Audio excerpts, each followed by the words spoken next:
First of all, let me congratulate the organizers of this seminar. The path to peace and mediation, the path to peace and prosperity. I think this is a very, very interesting title.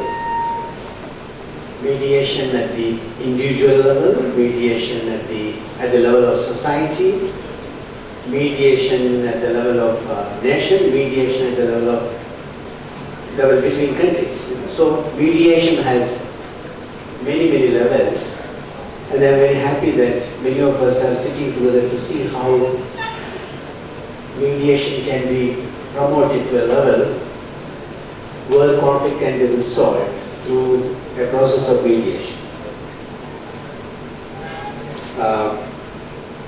What I'm trying to say is what I'm trying to do is to look at what I call the role of non-violence in transforming society.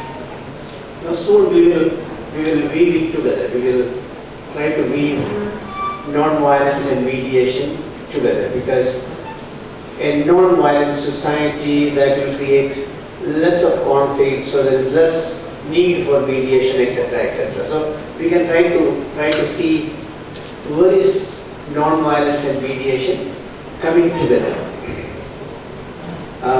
So what I am trying to do is to put some ideas in front of you, and you may pick some of these ideas and see in your own basket of ideas where these ideas can be used in the process of mediation. My main work, like Sharma just said, is to help young people to understand the conflict in the society. Right? In a globalizing world, economically globalizing world, we are faced with a lot of conflict. On one side, there is conflict around resources, land, water. These are the resources around which millions and millions of poor people live. And these are the resources that the corporate houses are also asking for, demanding for. So the economic model of the day has created a lot of conflict where mediation is needed between two set of people who are asking for the same resources. A lot of mediation will be needed. Otherwise, all this conflict will become violent conflict and difficult to handle. So I think it is a very, very important subject on which we are trying to put our head together. Like Sharmaji said again, I began my work in a region called Chambal. Chambal region is about 200 kilometers down Delhi, south of Delhi. There's a river called Chambal River, and that area was infested with dacoits. Dacoits are the outlaws, the Robin Hoods. Many of them.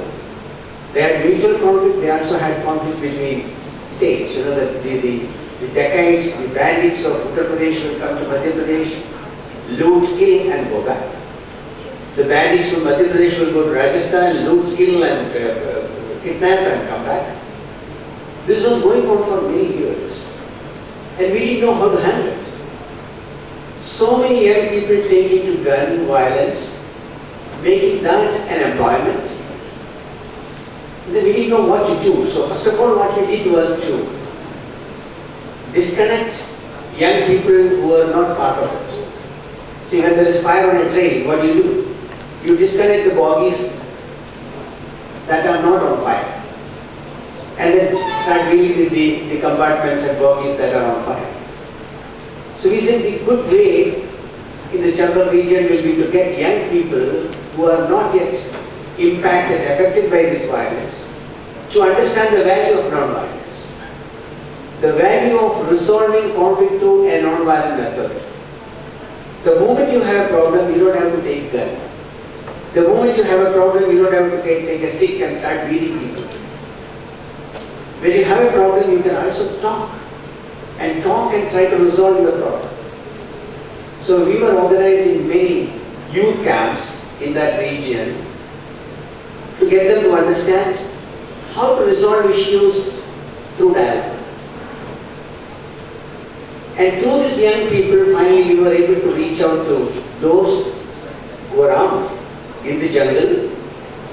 They will only come to talk at 3 o'clock in the night.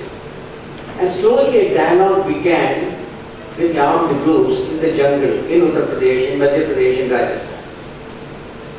And finally, on 14th of April 1972, 568 of them surrendered. Imagine people with machine guns agreeing to surrender in front of Mahatma Gandhi's photograph, happily going to the prison for 20 years, 30 years. That was a great success which happened because many young people who were trained in non-violence and non-violent action and non-violent way of resolving conflict sent message to their relatives in the jungle. And they were made to come down to talk, come around the table to talk. So that was one interesting action which I was involved in terms of mediation. But the second round was more difficult because many of these bandits who surrendered their gun, they were in prison. And we knew that the moment they get out of the prison, they will be shot and killed because there are many enemies outside. Because when they were Dhakites or bandits, they had killed many people and there are enemies. So what we did was to bring these so-called enemies into the prison and then make them sit down face to face and talk. Very interesting process. Very interesting process in the sense that you should see them talking to each other for hours and hours, tears rolling down the cheek, and finally hugging, forget for me. So as a result, all these 578 people, when they came back from the prison, none of them were shot and killed. They all became farmers and are happily living. Many of them are farmers even today, and some of them have changed their jobs. So that helped me to understand that young people have a lot of anger. Right? Young people today, whether it is in India or in Bangladesh, they are angry inside. Reasons are many. It can be unemployment, it can be injustice, it can be corruption, it can be oppression, it can be many reasons. But then, young people are angry inside. So just advising, don't be angry is not good to help. Because they are angry. And this anger needs to be directed into positive action. So all my work is basically to get these young people to turn their anger into positive action. Because by advising not to be angry, they are not going to listen to you. It's important to take them to activities that will channelize their energy into positive work. It is like an electric wire. Electric wire can be used for killing somebody by giving shock. Electric wire can also be used for getting light. Anger is an energy. So soon I found out that anger is a positive energy. It's a positive emotion. It's not negative emotion. We need to be angry when we see injustice, exploitation, corruption. What else can you be? You need to be angry. But then the answer to the problem cannot be beating or killing. So how do we change the situation in the society so that you don't have to be angry in the long run? So people need to get land, people need to get justice. So how do you use your anger in a positive way to change the situation in the society? That is what we were trying to do for quite some time now. And this is a very interesting process. You know, it takes time for young people to come to a training program, stay with us for 10 days, analyze the issues of the society, and see how I can address those issues. So anger gets slowly into positive action. I say this because we live in a world where if we fail to address this issue, there are others who may use this anger for creating violence. There was a survey in India some years back, and the first survey was about soft drinks, Coca-Cola, Pepsi-Cola, to find out how many people are drinking soft drinks. They said, okay, about 60% of Indians are consuming soft drinks. The next market survey, it's about 50% people are using mobile phone. You know why the market survey is being done. Then they will say, look, in the next 10 years we have to capture the remaining market. So the soft drink company said, okay, 40% market need to be captured. The mobile company said, okay, the 50% market, remaining market need to be captured. And the third survey was more interesting. It was by companies that are producing small arms. And they found out that only 1% of Indians are using small arms. So 99% of market need to be captured in the coming years. So I'm trying to link it. If you have a lot of angry young people, and there is also a market strategy of selling arms to the young people, this can go together. You know, people who produce arms are not producing for any other reason but to sell it. And this will finally come into the hands of young people, and violence will go to a level which will be difficult to control.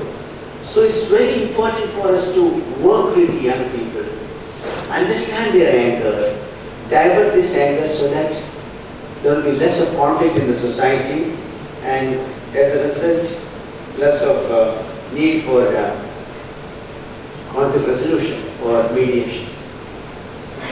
When I speak about violence, we understand that there is direct violence and indirect violence. Most of our attention is to direct violence because we are concerned about violence in terms of war. You know? So there is war in Iraq, there is war in Syria, there is conflict in Afghanistan. So we feel this is where violence is happening. So a lot of indirect violence in our society in terms of poverty, exploitation, corruption, injustice, etc. And this indirect violence is the breeding ground for direct violence. It's like mosquitoes. We can run after the mosquitoes, but we can also clean the water ponds. Like if the water ponds are dirty, accumulated water, mosquitoes will come, because then running after the mosquitoes will not happen. In our society, we have a lot of indirect violence, and this indirect violence leads to direct violence. So my main work is to deal with indirect violence and help people to understand the widespread indirect violence and find solution to this violence so that you don't have direct violence and the consequences of direct violence.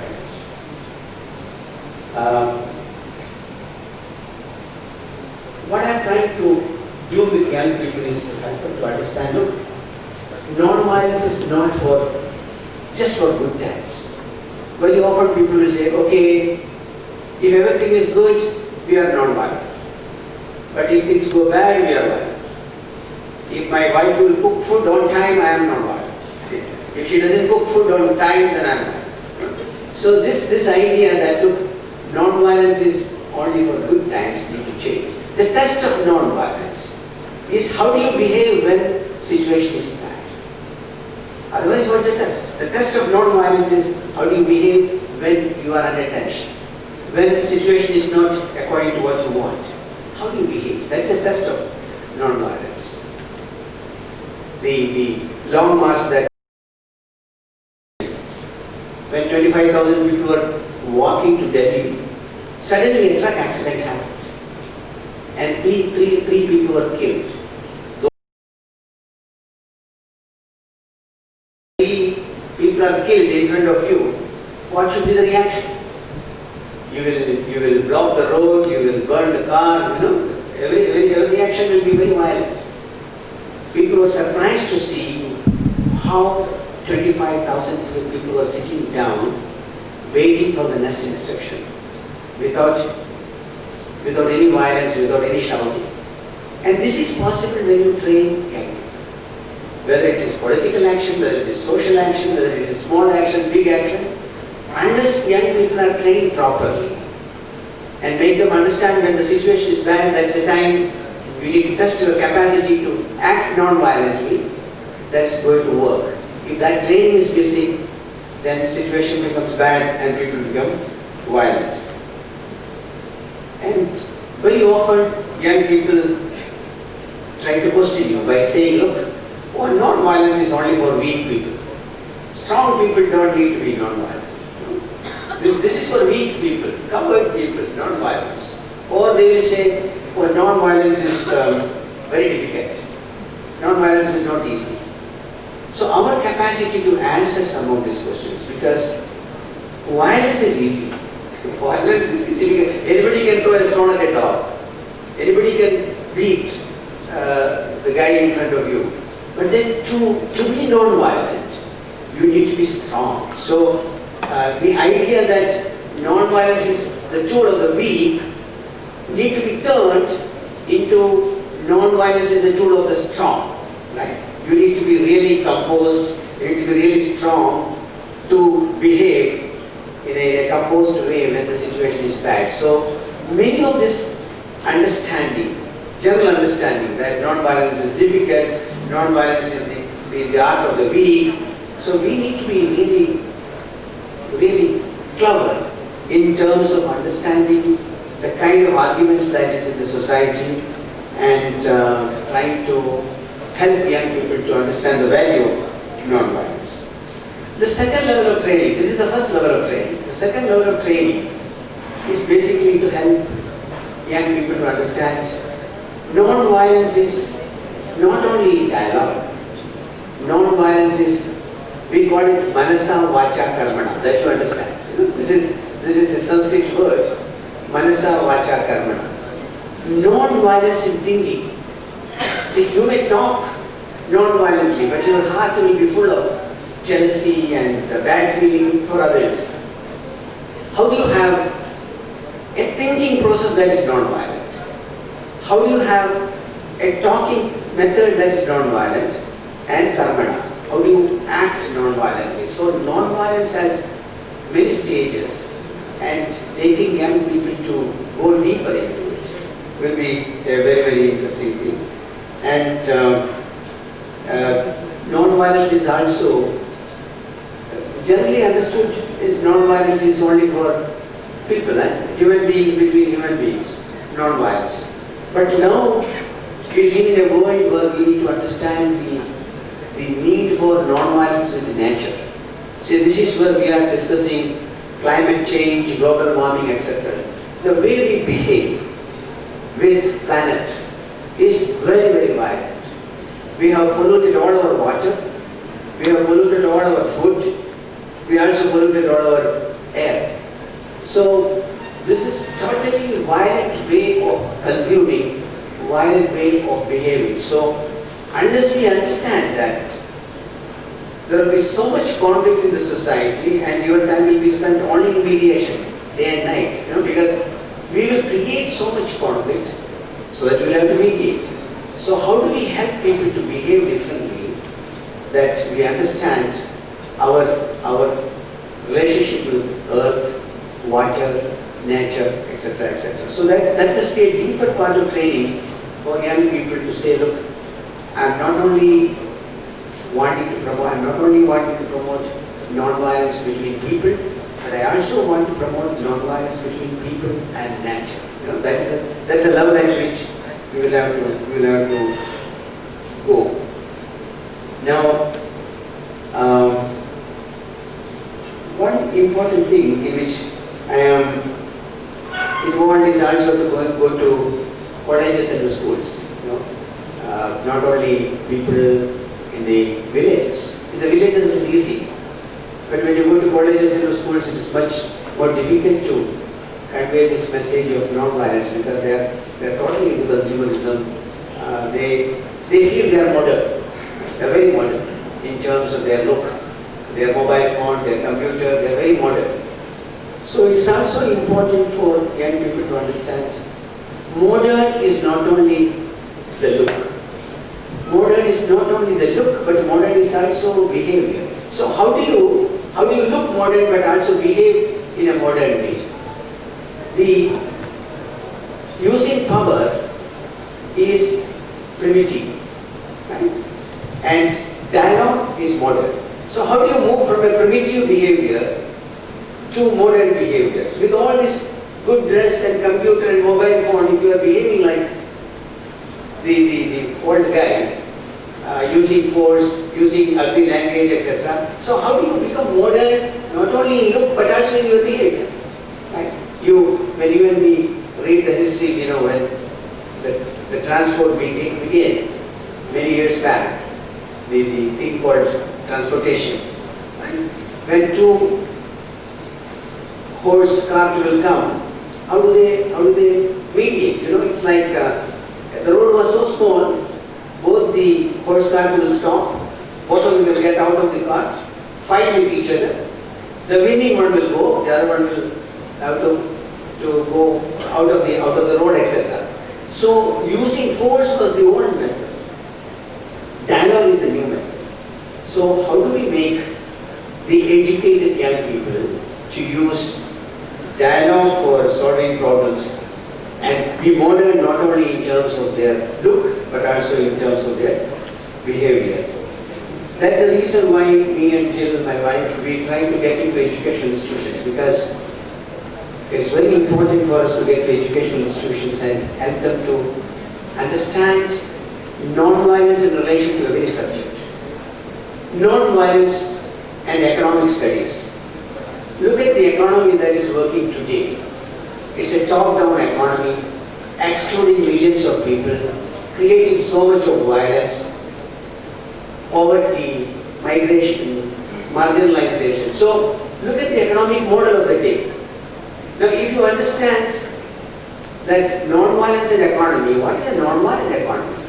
An economy that can include everybody, that can be all-inclusive, that can be giving justice to everybody. So why don't we think progressively? This model has worked for some people, but what is the model that will work for everyone?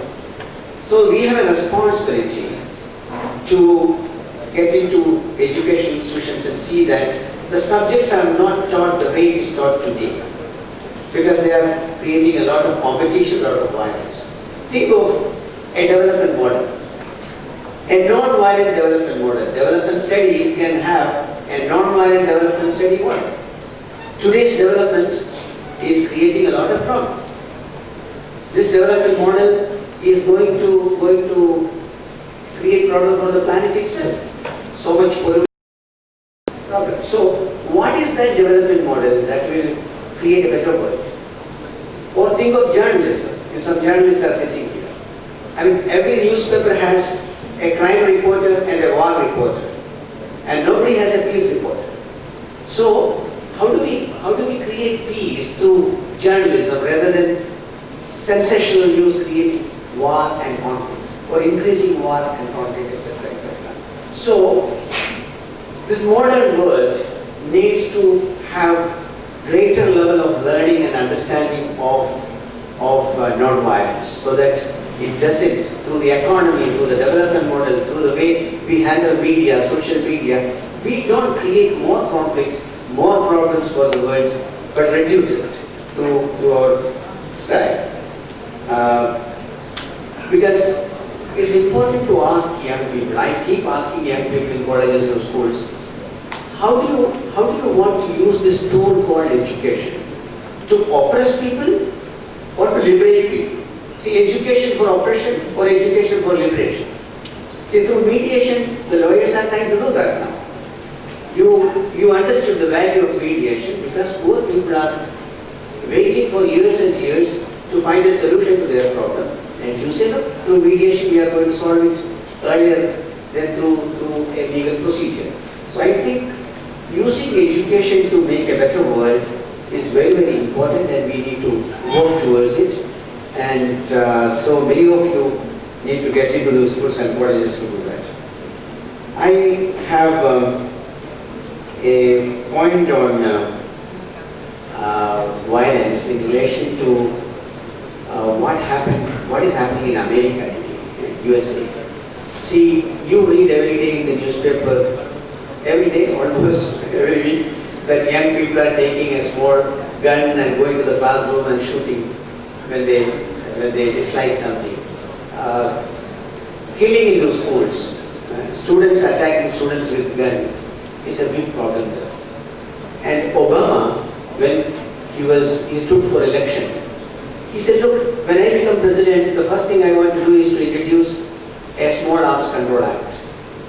And he stayed as president of America for 8 years, but he was not able to make this law, Small Arms Control Act. He was not able to pass that act because the lobby, the big lobby who are promoting arms are really, really strong. So in a world where you have very powerful companies, very powerful lobbies promoting violence, we need to be very organized in terms of promoting non-violence, because if violence becomes so big and lobbies that are promoting violence become so big and we are small and we don't understand how to handle non-violence, it is going to be very, very difficult. So how do we promote, how do we make it more powerful, non-violence more powerful, so that we can contain the violence that is happening in the world?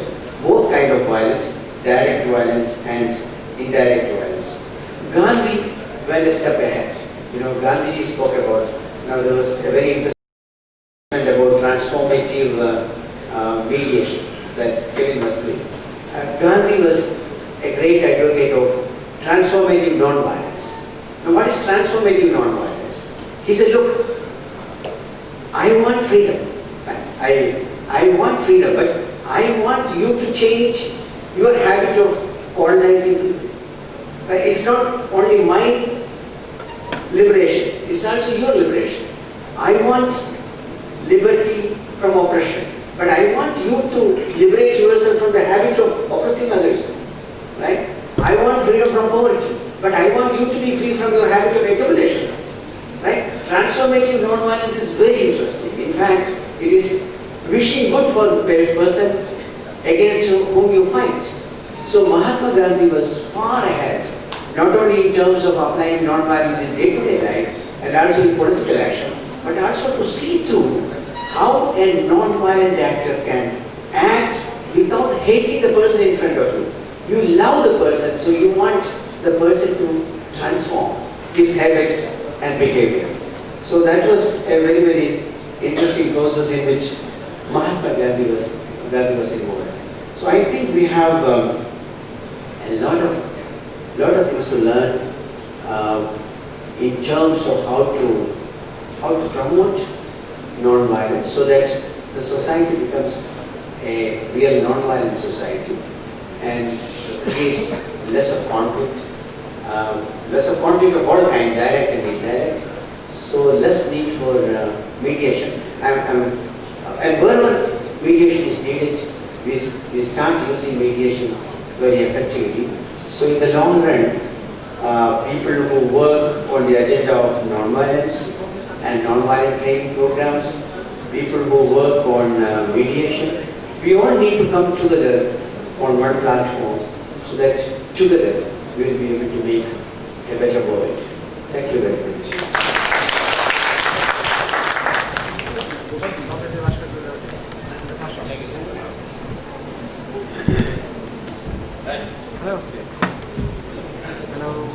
Thank you, Dr. Rajagopal, for that very interesting presentation.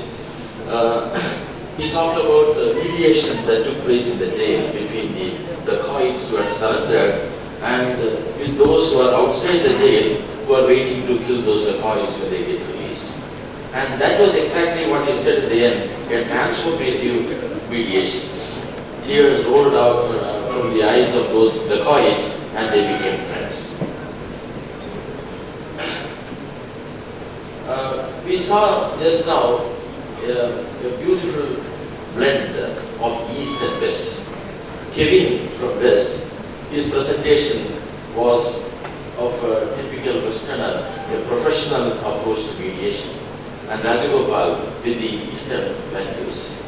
When I see this beautiful blend of East and West, I am reminded of a poem of Sir Muhammad Iqbal, in which the great poet calls for cooperation between the East and the West.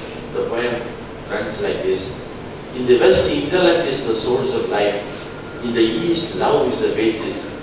Through love, intellect gets familiar with reality, and when intellect joins forces with the intellect, and when intellect joins forces with love, it leads to a new world arise and lay the foundation of a new world. I'm sure. I think I did not recite properly. Shall I say once again? I think it is inspiring.